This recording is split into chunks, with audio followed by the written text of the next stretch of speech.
શું તમે પણ ઉપવાસની અંદર બટેટાની સૂકી ભાજી અને સાબુદાણાની ખીચડી ખાઈને કંટાળી ગયા છો ને? તો આ રેસીપી તમારા માટે છે. આજે આપણે દૂધીના ફરાળી મુઠિયા બનાવીશું, એકદમ પોચા રૂ જેવા, અને ઉપવાસની અંદર રાત્રે તમે ડિનર માટે બનાવી શકો. એકદમ હેલ્ધી પણ છે ને ખાવાની પણ મજા આવશે. તો એક વાસણમાં 1 કપ જેટલી ખમણેલી દૂધી એડ કરી દઈશું અને એક બાફેલા બટેટાની છાલ કાઢીને એડ કરીશું. તમે આની અંદર કાચા બટેટાના લચ્છા પણ એડ કરી શકો છો, કેમ કે આપણે મુઠિયાને બાફવાના છે એટલે સરસ રીતે બફાઈ જશે ત્યારે.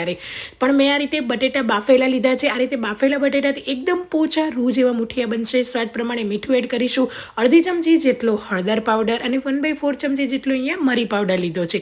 અડધી ચમચી જેટલી એકદમ ફ્રેશ તાજી લીલી વરિયાળી એડ કરીશું. વરિયાળીનો સુગંધ સરસ આવશે. અને 1 મોટી ચમચી જેટલી આદુ અને લીલા મરચાંની પેસ્ટ એડ કરીશું. હવે ઉપવાસની અંદર ઘણા લોકો હળદર નથી ખાતા કે તલ નથી ખાતા. જે પણ તમે ઉપવાસમાં ના ખાતા હોય ને એ આ રેસીપીમાં તમારે સ્કીપ કરી દેવાનું. 1 મોટી ચમચી દહીં એડ કરીશું અને એકદમ ફ્રેશ તાજા સમારેલા લીલા ધાણા 1 મુઠ્ઠી ભરીને એડ કરીશું. આનો ફ્લેવર સરસ આવશે.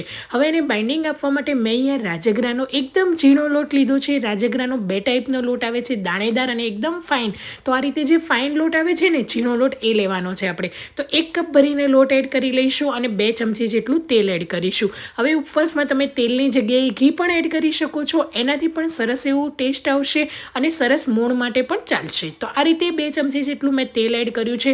બધી વસ્તુને મિક્સ કરી લઈશું અને પાણી વગર જ લોટ સરસ રીતે બંધાઈ જશે, કેમ કે આપણે બટેટા અને દૂધી એડ કર્યા છે ને, એનાથી સરસ એવું બાઇન્ડિંગ આવી જશે. જો તમને બાઇન્ડિંગ ના આવે તો 1 થી 2 ચમચી ફરીથી તમે રાજગરાનો ઝીણો લોટ એડ કરી શકો છો. બધી વસ્તુને સરસ રીતે મિક્સ કરી લઈશું અને પાણી વગર આ રીતે એકદમ સોફ્ટ લોટ બાંધી લઈશું. જો જ્યારે મુઠિયા બનાવો છો ને, કોઈ પણ મુઠિયા તમે બનાવતા હોય ત્યારે એનો લોટ એકદમ ઢીલો રાખવાનો. તમને વાળતા થોડી એવી તકલીફ પડશે, પણ હાથમાં આ રીતે તેલ લગાવીને મુઠિયાનો શેપ આપી દેવાનો. પણ જે મુઠિયા બનશે અને જે રિઝલ્ટ આવશે ને, એ એકદમ સરસ આવશે. જ્યારે પણ ઢીલા લોટના મુઠિયા બનાવશું ને, ત્યારે એ મુઠિયા એકદમ પોચા બનશે. હવે આ રીતે મોટી સાઇઝમાં બોલ્સ કરીને આ રીતે મુઠિયાનો શેપ આપવાનો. હું થોડી મોટી સાઇઝના બનાવું છું, જેનાથી કટ કરવાની મજા આવે અને ખાવાની પણ મજા આવશે. તો આ રીતે મુઠિયાને તૈયાર કરી દઈશું અને સ્ટીમરની પ્લેટની ઉપર આપણે તેલ લગાવી લઈશું, જેનાથી મુઠિયા છે ને નીચે બેસી ના જાય. તો આ રીતે તેલ લગાવી લઈશું અને બનાવેલા બધા જ મુઠિયાને ઉપર મૂકી દઈશું. તો સાંજે તમે જો ડિનરમાં ઉપવાસ કરતા હોય ને, તો સાબુદાણાની ખીચડી ઘણા લોકો ખાતા હોય છે, વડા બનાવતા હોય છે, પણ એકનું એક ખાઈને આપણે બધા કંટાળી જતા હોઈએ છીએ. તો રાત્રે આ રીતે તમે ડિનરમાં બનાવી શકો છો, સવારના બ્રેકફાસ્ટમાં બનાવી શકો. તમને જ્યારે પણ પસંદ હોય ત્યારે ઉપવાસમાં તમે બનાવી શકો. અને હેલ્ધી પણ છે. આની અંદર બીજું આપણે કંઈ જ એડ નથી કર્યું અને તેલનું પ્રમાણ પણ એટલું બધું નથી. તેલની જગ્યાએ ઘી એડ કરી શકો.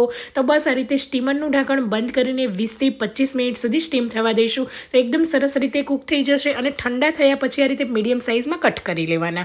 તો મુઠિયા છે ને, એ જો તમે બ્રેકફાસ્ટમાં ના બનાવવા હોય તો તમે લંચમાં કે પછી જો ઉપવાસ કરતા હોય ને, તો નાસ્તામાં પણ તમે લઈ જઈ શકો છો. આ રીતે ઓફિસે કે બાળકોને નાસ્તામાં ભરી આપો છો તો પણ એકદમ હેલ્ધી છે અને ખાવામાં ટેસ્ટી છે. હવે મુઠિયાને આપણે કટ કરીને વઘાર કરી લઈશું. તો 2 ચમચી તેલની અંદર આખું જીરું એડ કરીશું, તીખા લાલ લીલા મરચાં એડ કરીશું અને સફેદ તલ. જો સફેદ તલ તમે ઉપવાસમાં ના ખાતા હોય તો સ્કીપ કરી દેવાના. બધી વસ્તુને તેલની અંદર સરસ રીતે સાતળી લઈશું અને મિક્સ કરતા જઈશું. તો આ રીતે મિક્સ કરી લઈશું અને એ પછી કટ કરેલા મુઠિયા એડ કરીશું. તમને મેં મુઠિયાનું રિઝલ્ટ બતાવ્યું, કેટલા પોચા રૂ જેવા બન્યા છે. ઠંડા થયા પછી પણ ચા કે કોફી સાથે ખાવાની ખૂબ જ મજા આવશે.